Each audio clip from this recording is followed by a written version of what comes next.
No dia 15 de julho de 2022, ou seja, cerca de 5 meses depois da Rússia ter invadido a Ucrânia, escrevi no Expresso um artigo cujo título é "E se o PCP tiver razão?". E escrevi no Expresso porque é um espaço de liberdade, porque é um jornal que é fundado por uma pessoa que antes ainda de haver democracia já lutava pela liberdade da imprensa, que lutava pelo fim da censura, Francisco Pinto Balsemão, e o artigo, no fundo, trouxe na altura duas propostas de reflexão. Uma tinha a ver com a forma como o PCP teria perdido a sua capacidade de interpretar o mundo, ou seja, extinguindo-se o movimento comunista internacional por via do fim da União Soviética, o PCP perder esse quadro partilhado. E que naquela altura, nos primeiros 4, 5 meses da crise, levaria o PCP, no fundo, a ter alguma posição mais ou menos oscilante em relação àquilo que estava em causa. E olhando o PCP para a Rússia, olharia para um espaço perdido geográfico da antiga União Soviética, o primeiro Estado operário do mundo, e também um espaço emocional onde o comunismo triunfara e extinguira-se depois em 1991. E uma segunda ideia que o artigo propõe tem a ver com a permanente forma como a Ucrânia estava a ser militarizada, abrindo o artigo a hipótese de, eventualmente, esta permanente militarização levar ou à extinção da Ucrânia, a uma forte penalização territorial da Ucrânia, ou mesmo a uma guerra mais generalizada. E quando eu escrevi este artigo, fui depois convidado a ir a um outro órgão de comunicação social e voltei a usar estes argumentos e acrescentei um outro.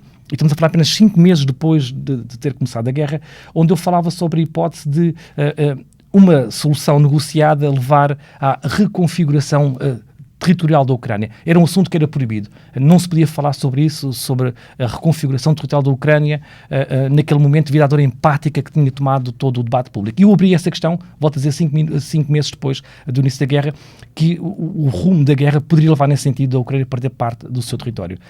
E neste segundo órgão de comunicação social, onde eu estive a falar sobre este assunto, houve uma pessoa que fez um comentário que eu acho que nunca vou esquecer. Eu falei sobre isto, não é? Em plena dor empática, falei sobre a hipótese da Ucrânia eventualmente ter o seu território reconfigurado e no fim comentei com essa pessoa dizendo como se calhar excedi-me porque não há ainda a opinião pública não está ainda preparada para que se possa no fundo abrir este tipo de debate. E essa pessoa com uma ironia, um sarcasmo que eu até elogio, disse, não se preocupe porque aqui, ao contrário da Rússia, ainda há liberdade. E eu fiquei a pensar naquilo, não é? Eu tenho uma carreira de 15 anos de jornalista, mais de 10 como professor universitário, como historiador publico artigos, vou a congressos, publico livros, e como é que eu no fundo estava a ouvir aquilo, não é? De que, ao contrário da Rússia, aqui há liberdade, como se eu fosse ou pró-russo, ou pró-Kremlin, ou pró-Putin, não é? E isso me marcou muito, porque definiu logo, ao fim de 5 meses, qual é que ia ser o registro do debate. Ou seja, havia apenas uma visão do conflito que estava uniformizada de forma ditatorial por uma certa perspectiva e qualquer pessoa que tentasse, no fundo, fazer apenas isto, dar contexto e dar perspectiva, iria automaticamente ser colocada do outro lado do ar dos defensores da guerra. Eu sempre condenei, e continuo a condenar, evidentemente, a invasão, que é criminosa, que é ilegal, o que não me tira a mim a perspectiva de tentar compreender todo o contexto, e é para isso que servem os historiadores, para dar o contexto histórico, cometendo muitos erros de análise, evidentemente.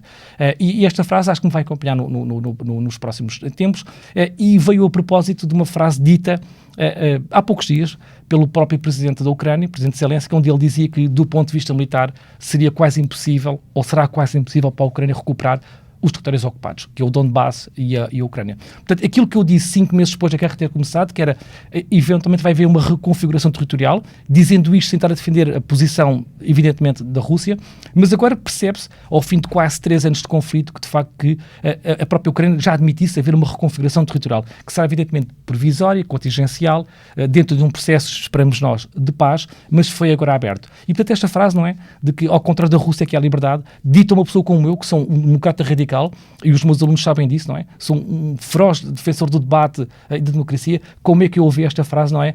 E eu